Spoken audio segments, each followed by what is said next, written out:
রাজামশাই কি ভীষণ রাগী? ওরে বাবা, রাজামশাই ভীষণ রাগী, জানলে দেবে ফাঁসি। কেউ দেখেনি রাজার মুখে কোনোদিনই হাসি। রাম গরুরের ছানা নাকি? কেমন করে রাজার কুমার বলবে ডেকে তাকে, রাজা মশাই ভালোবাসি আমি তোমার মেয়েকে।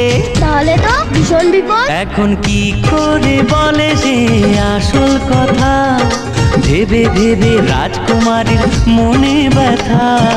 এক যে ছিল রাজার কুমার।